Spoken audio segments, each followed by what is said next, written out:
ইমাম আহমদ ইবনে হাম্বল রাহমাতুল্লাহি আলাইহি জগতের শ্রেষ্ঠ একজন মুহাদ্দিস ছিলেন, যার জীবনের নেশা বলেন, পেশা বলেন, জীবন যৌবন সবটুকু নবী পাকের হাদিস সংগ্রহণের মধ্যে তিনি খাটাইয়া দিয়েছেন। পাগলের মতো নবীজির হাদিসকে ভালোবাসতেন। যেই মানুষটা নবী পাকের কালাম, নবী পাকের কথা, নবী পাকের বাণীকেই এত ভালোবাসতেন, না জানি এই মানুষটা আমার নবীকে কত বেশি ভালোবাসেন।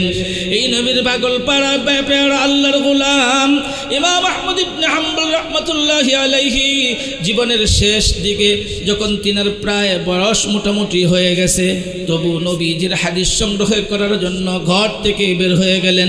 বহু দূর পর্যন্ত গেলেন, খুব সম্ভবত দামেস্ক পর্যন্ত তিনি চলে গেলেন নবী পাকের হাদিস সংগ্রহ করার জন্য। আমরা জানি তৎকালীন সময়ের মাঝে হোটেলে বা বিভিন্ন জায়গার মধ্যে থাকার এমন কোনো ব্যবস্থা ছিল না। হয়তো রাস্তার মধ্যে তাঁবু গেড়ে থাকতে হতো, অথবা কারো বাড়িতে মুসাফির সেজে মেহমান হতে হতো।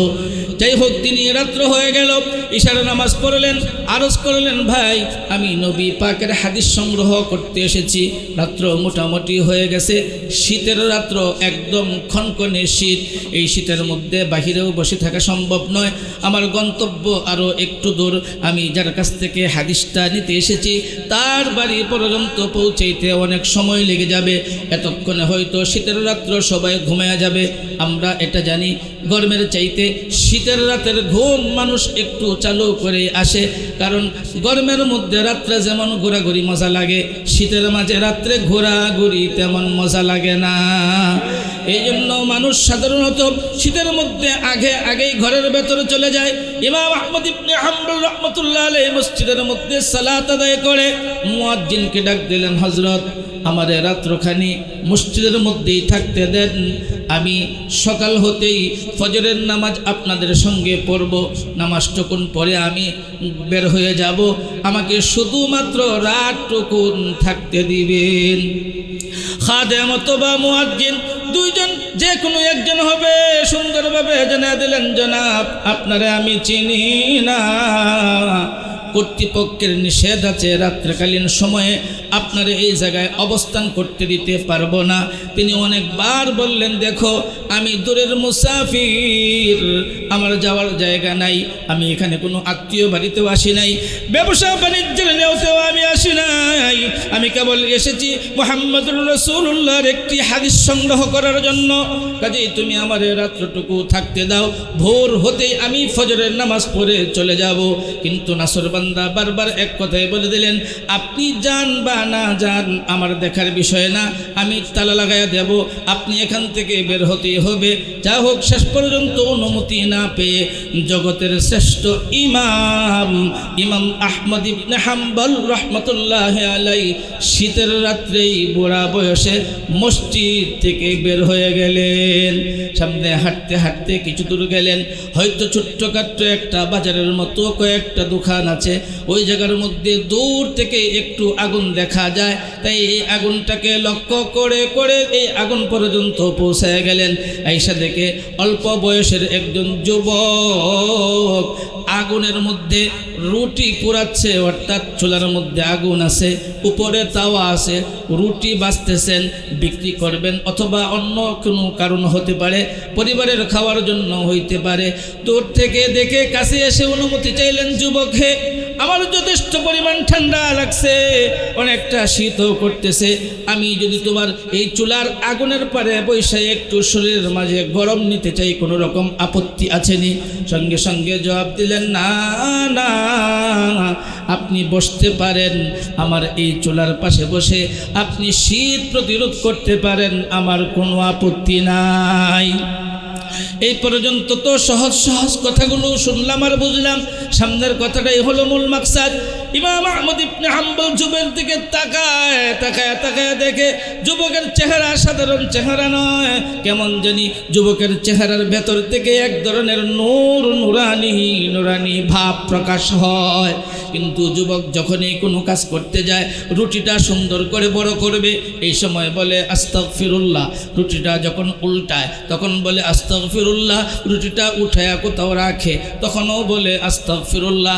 যে কোনো কাজের শুরুতে বলছে আস্তাগফিরুল্লাহ, শেষ করে বলছে আস্তাগফিরুল্লাহ। তার সমস্ত কাজের মাঝে শুধু আস্তাগফিরুল্লাহ আস্তাগফিরুল্লাহ, শুধু শুরু আর শেষে আস্তাগফিরুল্লাহ নয়, বরং মাঝে মধ্যে কাজের ফাঁকে ফাঁকেও তিনি আস্তাগফিরুল্লাহ বলেন।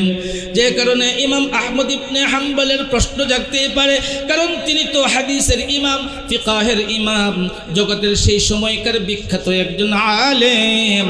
তাই আস্তে করে অত্যন্ত সুন্দরভাবে কোমল কণ্ঠে জিজ্ঞেস করলেন, যুবক হে, আমি অনেক সময় ধরে লক্ষ্য করছি তুমি তোমার কর্মের শুরু শেষ এবং মাঝখানেও আস্তাগফিরুল্লাহ আস্তাগফিরুল্লাহ পড়ছো। যুবক আমি জানতে চাই এই আস্তাগফিরুল্লাহর মাঝে এমন কি আছে, অথচ আস্তাগফিরুল্লাহ পড়লে কি লাভ হবে আমরা কম জানতে পারি, কিন্তু জগতের শ্রেষ্ঠ ইমাম আহমদ ইবনে হাম্বল তো অবশ্যই জানেন। জানার পরেও প্রশ্ন করলেন, যুবক তুমি পড়ো কেন? যুবক অত্যন্ত নম্র এবং সুন্দরভাবে জবাব দিলেন, আমি আস্তাগফিরুল্লাহর মাঝে সব কিছু পাইছি। এরপর তিনি আবার প্রশ্ন করলেন, যুবক তুমি কি পাইছো আমার একটু খুইলা বলো। যুবক এবার জবাব দেয়, হুজুর আপনি জানেন না আস্তাগফিরুল্লাহর আমল আমি দীর্ঘদিন ধরেই করছি, আস্তাগফিরুল্লাহর আমল আমি কখনো ছাড়ি নাই। এই আস্তাগফিরুল্লাহর আমলের কারণে আল্লাহ আমারে মুস্তাজাবুদ দাওয়া বানায়া দিয়েছেন। সব কিছুতেই সংশোধন প্রয়োজন, মানুষের সংশোধনের দরকার এবং অন্যান্য আসবাবেরও সংশোধনের দরকার। যখন মানুষ নষ্ট হয়ে যায় সাথে সাথে সংশোধন হলে সে তার সুপথ খুঁজে পায়, এটাই স্বাভাবিক। আর এই সংশোধন কল্পে আল্লাহ তাআলা কোরআনুল কারীমের মাঝে বহু জায়গায় আলোচনা করেছেন, কদ আফলাহা মান যাক্কাহা, সফল ওই ব্যক্তি যে তার নিজেকে সংশোধন করতে পেরেছে। সংশোধনের অভাবে, মানুষের সংশোধনের অভাবে দুনিয়ার মাঝে বহু প্রকার বিপর্যয়ের সৃষ্টি হয়। যেমন কোরআনুল কারীমে আল্লাহ তাআলা বলেন, যহারাল ফাসাদু ফিল বাররি ওয়াল বাহরি বিমা কাসাবাত আইদিন নাস। জলে স্থলের বিপর্যয় মানুষের হাতের কামাই। এর অর্থ হলো যখন মানুষ সংশোধিত থাকে না, ভুল পথে পরিচালিত হয়, এই ভুল পথের যাত্রীদের থেকেই বিপর্যয়ের সৃষ্টি হয়। আর যখন মানুষ ভুল পথে চলবে না, তার থেকে বিপর্যয়ের সৃষ্টি হবে না। যেমন সাহাবা আজমাইন থেকে বিপর্যয় সৃষ্টি হয় নাই, কারণ তারা সংশোধিত মানুষ ছিলেন।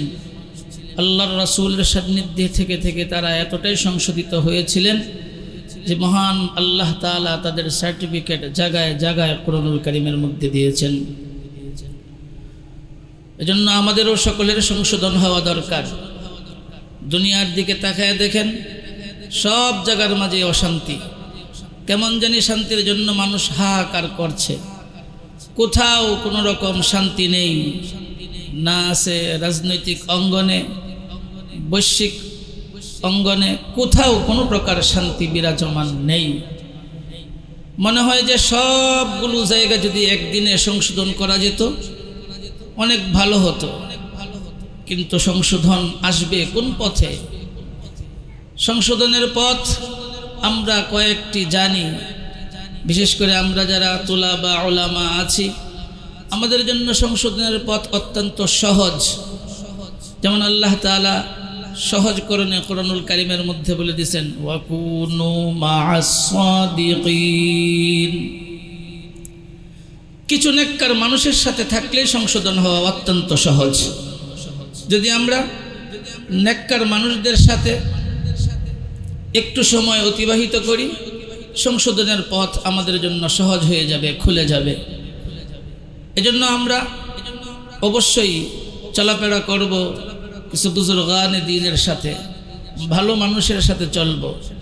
কোনো কবি বলেন, ভালো মানুষের সাথে চলার জন্য কতটা উপকার, কতটা দরকার, এই সবগুলো বিষয়কে সামনে রেখে সংক্ষিপ্ত একটা কথার মধ্যে কবি তুলে ধরেন, সাহবতে সালেহ তুরা সালেহ কুনাদ, সাহবতে তালেহ তুরা তালেহ কুনাদ, ভালোর সাথে চললে রে ভাই খাবে বাটার পান, বুড়ার সাথে চললে তোমার কাটবে দুইটা কান। পৃথিবীর সব জায়গার মাঝেই অশান্তি বিরাজমান, কেমন জানি ভাই ভাইয়ের মাঝে কোনো রকম মিল নাই, পরিবারের মাঝে অশান্তি, সমাজের মাঝে অশান্তি, রাষ্ট্রের মাঝে অশান্তি, দেশে অশান্তি, বিদেশের মাঝে অশান্তি, সব জায়গার মাঝেই শুধু অশান্তি আর অশান্তি। অশান্তির মূল একটা কারণ হলো সংশোধন নাই, কোনো জায়গার মাঝেই সংশোধন নাই। সংশোধন যদি হতে চাই, যদি সব কিছু ঠিক করতে চাই, আমাদের জন্য সহজ পথ আর পন্থা হলো আল্লাহ তাআলার বলে দেওয়া একটা রাস্তা, ওয়াকুনু মা'আস সাদিকিন। ডানে বামে না থাকাইয়া সোজাসুজি চলো। তোমাদের কাছে যাদেরকে আল্লাহওয়ালা মনে হয়, তোমাদের যুগের উলামা ইকরাম যাদেরকে আল্লাহওয়ালা বলেন, তাদের সান্নিধ্য গ্রহণ করো, তাহলে তুমি সংশোধিত হয়ে যাবে, তোমার জীবনের মোড় ঘুরে যাবে, তুমি সামনে চলতে শিখবে।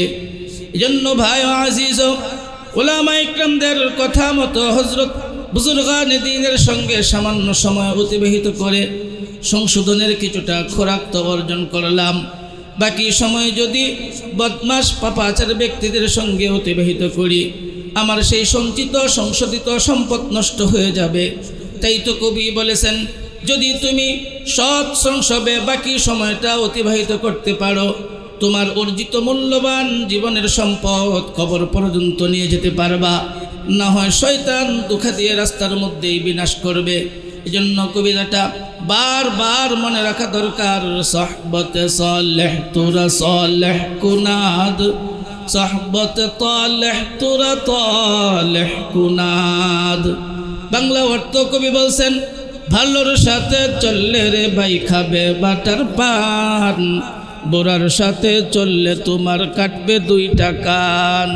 তুমি যদি ভালো পথে চলতে পারো, সুন্দরভাবে চলতে পারো, অবশ্যই অবশ্যই তোমার জীবনে সফলতা আসবে। আর যদি ভালো পথে চলতে না পারো, জীবনটা তোমার নষ্ট হয়ে যাবে।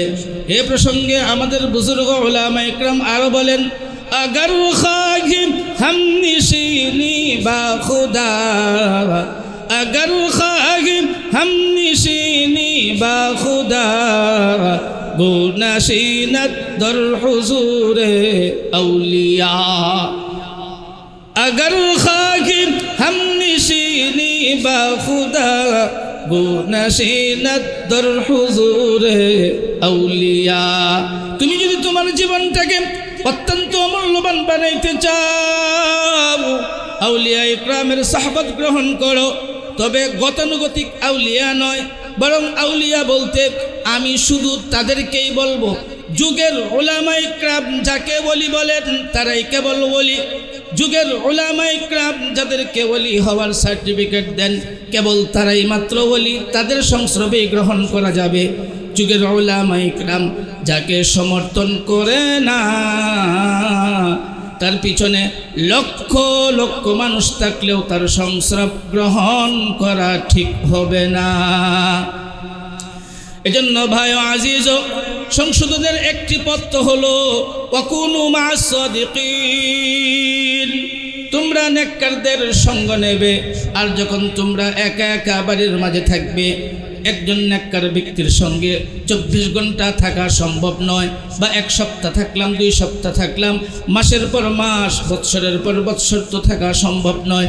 যখন তুমি একা একই জীবন পার করবে, যখন তুমি সর্বদা ঘরের মধ্যে থাকবে, কাজকর্মে থাকবে, ব্যবসায়ী প্রতিষ্ঠানে থাকবে, কর্মস্থলের মাঝে থাকবে, অবশ্যই অবশ্যই সংশোধনের জন্য তুমি ছোট্ট একটা শব্দ তোমার নিজের পরিবর্তনের জন্য গ্রহণ করতে পারো।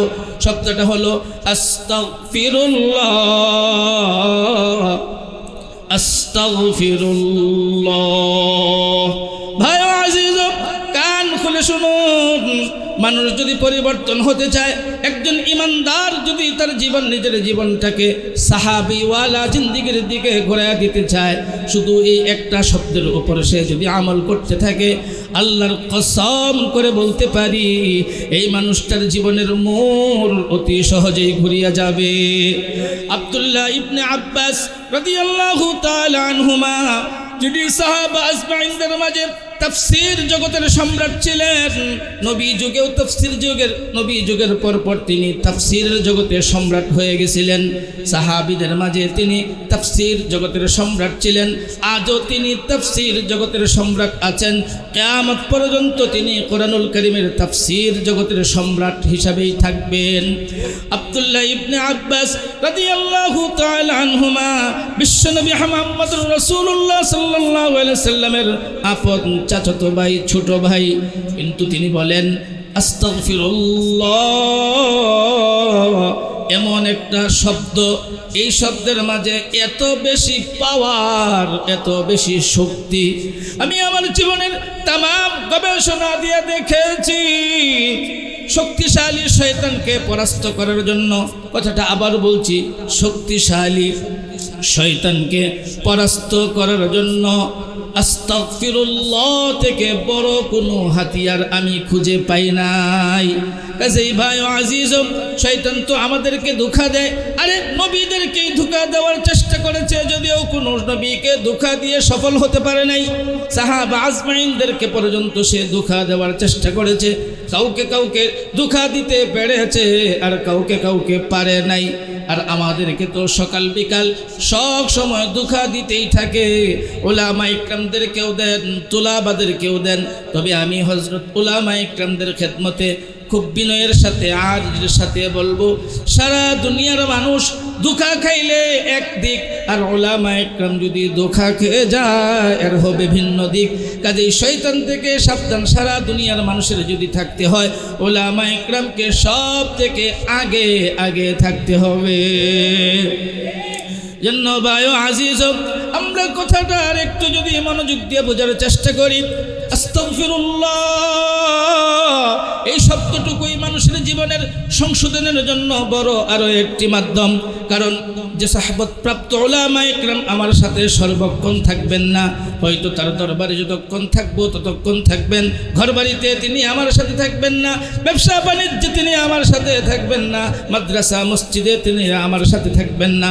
আমি যদি আমার জবানের মাঝে এই আস্তাগফিরুল্লাহ শব্দটা উঠে আনে, আল্লাহ তাআলার পক্ষ থেকে রহমত তো আসবেই। যে আলোচনা পরে করছি, অন্তত যতক্ষণ এই শব্দ আমার কাছে আছে, বিশ্বের সমস্ত শয়তান মিলেও আমারে ধোঁকা দিতে পারবে না। আমার জীবনের সংশোধনের জন্য এই একটি শব্দের উপর আমল করতে পারি, যত বেশি বলতে পারবো আস্তাগফিরুল্লাহ আস্তাগফিরুল্লাহ আস্তাগফিরুল্লাহ আস্তাগফিরুল্লাহ। আর এই শব্দ শুধুমাত্র গুনাহ মাফের জন্যই নয়, গুনাহ তো আল্লাহ মাফ করবেনই, আল্লাহ পাকের দিকে তার মাকাম বাড়ায়া নেবেন।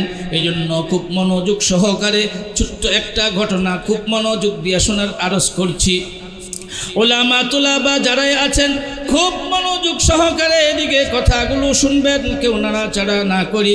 ইমাম আহমদ ইবনে হাম্বল রাহমাতুল্লাহি আলাইহি জগতের শ্রেষ্ঠ একজন মুহাদ্দিস ছিলেন, যার জীবনের নেশা বলেন, পেশা বলেন, জীবন যৌবন সবটুকু নবী পাকের হাদিস সংগ্রহণের মধ্যে তিনি খাটাইয়া দিয়েছেন। পাগলের মতো নবীজির হাদিসকে ভালোবাসতেন। এই মানুষটা নবী পাকের কালাম, নবী পাকের কথা, নবী পাকের বাণীকেই এত ভালোবাসতেন, না জানি এই মানুষটা আমার নবীকে কত বেশি ভালোবাসেন।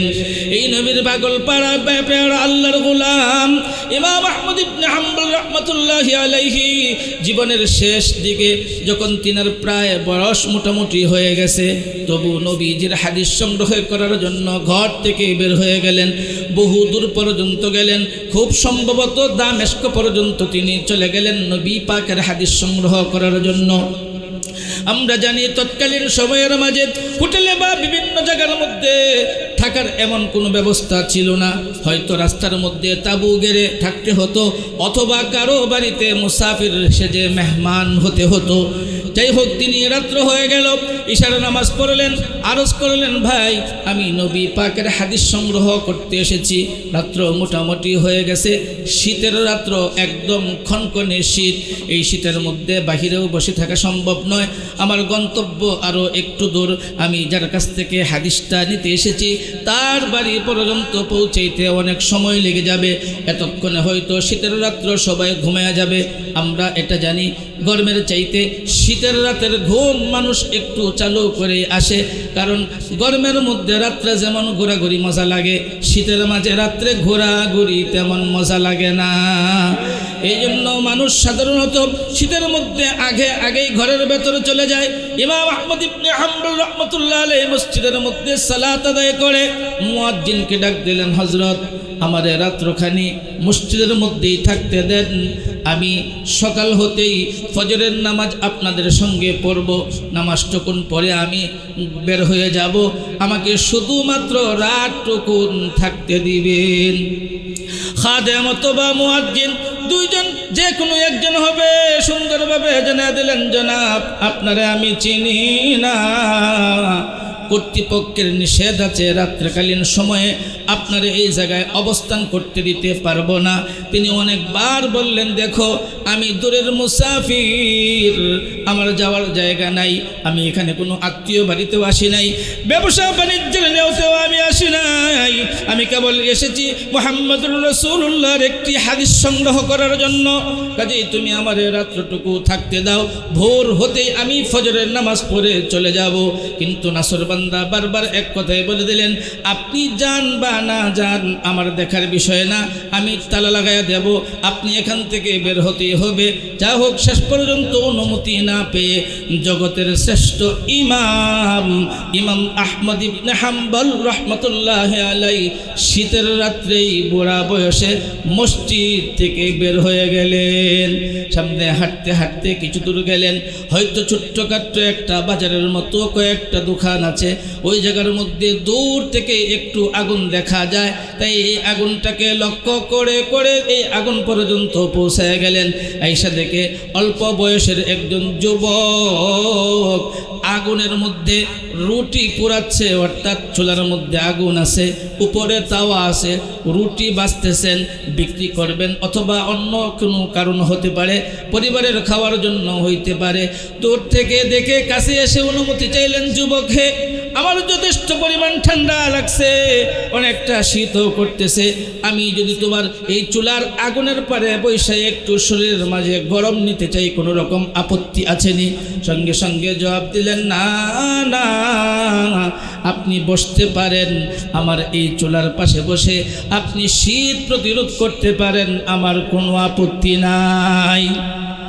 এই পর্যন্ত তো সহজ সহজ কথাগুলো শুনলাম আর বুঝলাম, সামনের কথাটাই হলো মূল মাকসাদ। ইমাম আহমদ ইবনে হাম্বল যুবকের দিকে তাকায় দেখে যুবকের চেহারা সাধারণ চেহারা নয়, কেমন জানি যুবকের চেহারার ভেতর থেকে এক ধরনের নুরানি ভাব প্রকাশ হয়। কিন্তু যুবক যখনই কোনো কাজ করতে যায়, রুটিটা সুন্দর করে বড় করবে, এই সময় বলে আস্তাগফিরুল্লাহ, রুটিটা যখন উল্টায় তখন বলে আস্তাগফিরুল্লাহ, রুটিটা উঠায়া কোথাও রাখে তখনও বলে আস্তাগফিরুল্লাহ, যে কোনো কাজের শুরুতে বলছে আস্তাগফিরুল্লাহ, শেষ করে বলছে আস্তাগফিরুল্লাহ, তার সমস্ত কাজের মাঝে শুধু আস্তাগফিরুল্লাহ আস্তাগফিরুল্লাহ, শুধু শুরু আর শেষে আস্তাগফিরুল্লাহ নয়, বরং মাঝে মধ্যে কাজের ফাঁকে ফাঁকেও তিনি আস্তাগফিরুল্লাহ বলেন। যে কারণে ইমাম আহমদ ইবনে হাম্বলের প্রশ্ন জাগতেই পারে, কারণ তিনি তো হাদিসের ইমাম, ফিকাহের ইমাম, জগতের সেই সময়কার বিখ্যাত একজন আলেম। তাই আস্তে করে অত্যন্ত সুন্দরভাবে কোমল কণ্ঠে জিজ্ঞেস করলেন, যুবক হে, আমি অনেক সময় ধরে লক্ষ্য করছি তুমি তোমার কর্মের শুরু শেষ এবং মাঝখানেও আস্তাগফিরুল্লাহ আস্তাগফিরুল্লাহ পড়ছো, যুবক আমি জানতে চাই এই আস্তাগফিরুল্লাহর মাঝে এমন কি আছে, অথচ আস্তাগফিরুল্লাহ পড়লে কি লাভ হবে আমরা কম জানতে পারি, কিন্তু জগতের শ্রেষ্ঠ ইমাম আহমদ ইবনে হাম্বল তো অবশ্যই জানেন। জানার পরেও প্রশ্ন করলেন, যুবক তুমি পড়ো কেন? যুবক অত্যন্ত নম্র এবং সুন্দরভাবে জবাব দিলেন, আমি আস্তাগফিরুল্লাহর মাঝে সব কিছু পাইছি। এরপর তিনি আবার প্রশ্ন করলেন, যুবক তুমি কি পাইছো আমার একটু খুইলা বলো। যুবক এবার জবাব দেয়, হুজুর আপনি জানেন না আস্তাগফিরুল্লাহর আমল আমি দীর্ঘদিন ধরেই করছি, আস্তাগফিরুল্লাহর আমল আমি কখনো ছাড়ি নাই। এই আস্তাগফিরুল্লাহর আমলের কারণে আল্লাহ আমারে মুস্তাজাবুদ দাওয়া বানায়া দিছেন। বড়রা 2-4 জনে বুঝলাম মুস্তাজাবুদ দাওয়া কাকে বলে, হয়তো ছাত্র ভাইরা অনেকেই বুঝতে পারে নাই। মুস্তাজাবুদ দাওয়া এমন একটা কৌশল শক্তি, এমন একটা যোগ্যতা যা অর্জন হইলে আল্লাহ পাকের কাছে যে দুয়াই মানুষ করে আল্লাহ তাআলা সঙ্গে সঙ্গে কবুল কইরা নেন। মুস্তাজাবুদ দাওয়া এর অর্থ হলো আল্লাহ তাআলা তার দোয়া কবুল কইরা নেন। যে কোনো দোয়া করে ওই দোয়াটাই আল্লাহ তাআলা কবুল করেন, এমন একটা যোগ্যতা, এমন একটা মালাকা আমার এখনো বুঝে আসতেছে না, আপনারা বুঝছেন কিনা? মুস্তাজাবুদ দাওয়া মানে বান্দা যে দোয়া করবে এই দোয়াটাই আল্লাহ কবুল করে নেবেন। যখন তিনি এই কথা বললেন, ইমাম আহমদ ইবনে হাম্বল আরো অবাক হয়ে তাকায় রইলেন। যুবক হে, তুমি মুস্তাজাবুদ দাওয়া হয়ে গেছো, তোমার সব দোয়াই কবুল হয়? হ্যাঁ হুজুর, এই পর্যন্ত আমি আমার আল্লাহর কাছে জীবনে যত দোয়া করেছি সবগুলো দোয়া আল্লাহ কবুল করছেন, শুধুমাত্র একটা দোয়া আল্লাহ এখন পর্যন্ত কবুল করেন নাই। ইমাম আহমদ ইবনে হাম্বল জিজ্ঞেস করলেন, যুবক হে তুমি বলো দেখি তোমার কোন দোয়াটা এখনো আল্লাহ পাক কবুল করেন নাই? তখন যুবক বলে, হুজুর গো শুরু জীবনের ছোট কাল থেকে যখন একটু বড় হলাম তখন থেকেই শুধু শুনি ইমাম আহমদ নামে একজন লোক আছে, নবীর পাগল, নবীর হাদিসের পাগল। সেই সময় থেকে দোয়া করতেছি, আল্লাহ জীবনের শেষ মুহূর্ত হলেও তুমি ওই আহমদ ইবনে হাম্বলের সঙ্গে আমার সাক্ষাৎ করায়ও। যতক্ষণ পর্যন্ত আহমদ বিন হাম্বলের সাথে আমার সাক্ষাৎ না হয় ততক্ষণ পর্যন্ত আমার কাছে মালাকুল মউত পাঠায়ও না। ইমাম আহমদ ইবনে হাম্বল রাহমাতুল্লাহি আলাইহি যুবকের দিকে তাকায় আর চোখের পানি ঝরঝর করে ছাড়ে আর কান্দের, যুবক আল্লাহ রাব্বুল আলামিন তোর জীবনের শেষ ইচ্ছাটাও পূরণ করে দিয়েছেন। এতক্ষণ ধরে তুই যার সঙ্গে কথা বলছিস তোর চুলার পারের মাঝে যেই লোকটা দাঁড়ায় রইছে, এ শুন শুন, এখন বুঝতে পারছি ওই মুয়াজ্জিনের সাথে আমার রাগ করা প্রয়োজন নাই, ওই মুয়াজ্জিনের উপর আমার মন খারাপ করার দরকার নাই। কেন মুয়াজ্জিন আমারে মসজিদ থেকে বের করে দিল? আল্লাহর ঘরে আল্লাহ কেন আমারে শুইতে দিলেন না? আর কেন মুয়াজ্জিন আমারে, মনে আছে নি মুয়াজ্জিন যে বের করে দিছিল, কেন আমারে মুয়াজ্জিন তার ঘর থেকে মসজিদ থেকে বের করে দিলেন? আর আল্লাহ পাক তার ঘরের মাঝে আমারে কেন রাত্রে থাকতে দিলেন না? এখন বুঝে আসছে রে যুবক, আল্লাহ তোর দোয়া কবুল করছেন বিদায় আল্লাহ তার ঘর থেকে বের করছে, মুয়াজ্জিনও আমারে তার ঘর থেকে বের করে দিয়া এই তোর সামনে নিয়ে আসছে। এই যে যেই লোকটা তোর সামনে এখন দাঁড়ায় দাঁড়ায় কথা বলে এর নামেই হলো আহমদ বিন হাম্বল। এই জন্য যুবকটা যদি সব সময় আস্তাগফিরুল্লাহ পয়রা পয়রা এত কাজ করতে পারে, আমি তো মনে করি ছাত্র ভাইয়েরা যদি আস্তাগফিরুল্লাহর আমল বেশি করে আল্লাহ তাআলা অল্প দিনে তাদেরকে হাফেজে কোরআন বানায়া দিবেন। কোনো আলেম যদি আস্তাগফিরুল্লাহর উপর আমল শুরু করে দেয় অবশ্যই আল্লাহ তাআলা তার ইলমের মাঝে বারাকা দান করবেন, তার জীবনের মাঝেও বরকত ঢেলে দিবেন। এজন্য রাসূল করিম সাল্লাল্লাহু আলাইহি সাল্লামের হাদিসের দিকে তাকাই, আল্লাহর নবীর কোনো রকম গুনাহ ছিল না, নবী পাকের কোনো গুনাহ থাকতে পারে না, অথচ রাসূলুল্লাহ সাল্লাল্লাহু আলাইহি সাল্লাম বলেন শোনো আমি 70 বার, কোনো বর্ণনায় 100 বার, কোনো বর্ণনায় 200 বার আস্তাগফিরুল্লাহ পাঠ করি। এই পাঠ করার উদ্দেশ্য অর্থ একটাই, বান্দা যখন ইস্তিগফারের আমল করবে আল্লাহ তাআলা তার মর্যাদা মালিকের দিকে অনেক গুণ বাড়ায় বাড়ায়া দেবে। এজন্য আমরা পড়তে পারি কোরআনুল কারীমের মাঝে কিভাবে পড়ব এই নিয়মগুলো আল্লাহ তাআলা জায়গায় জায়গায় তুলে ধরছেন, সবগুলা বলা সম্ভব নয়। দুই একটা পরিচিত আয়াত বলি। আল্লাহ তাআলা বলেন ফাসাব্বিহ বিহামদি রাব্বিকা ওয়াস্তাগফির ইন্নাহু কানা তাওয়াবা। এই আয়াতটা আমাদের সকলেরই মুখস্থ। 30 নম্বর পারার মাঝে অনেক পরিচিত সূরার একটি আয়াত। আল্লাহ তাআলা বলেন ফাসাব্বিহ বিহামদি রাব্বিকা ওয়াস্তাগফির। আলহামদুলিল্লাহ বলবা, আস্তাগফিরুল্লাহ বলবা, আলহামদুলিল্লাহ বলবা, আস্তাগফিরুল্লাহ বলবা। আর বান্দা শুনো শুনো, তুমি যখন আলহামদুলিল্লাহ আর আস্তাগফিরুল্লাহ বলবা আল্লাহ তাআলা মাফ করে দিবেন। এজন্যই তো তিনার নাম তাওয়াব। আল্লাহ তাআলা তওবা কবুল করেন, মানুষের জীবনের গুনাহ মাফ কইরা দেন। এজন্য আমরা বেশি বেশি ইস্তিগফার করব তো ইনশাআল্লাহ, যাতে করে আমরা বেশি বেশি ইস্তিগফার করতে পারি, যাতে জীবনটাকে সুন্দরভাবে গড়াইতে পারি, যাতে আমাদের জীবনটাকে আল্লাহ রাব্বুল আলামিনের কাছে মাকবুল বানাইতে পারি।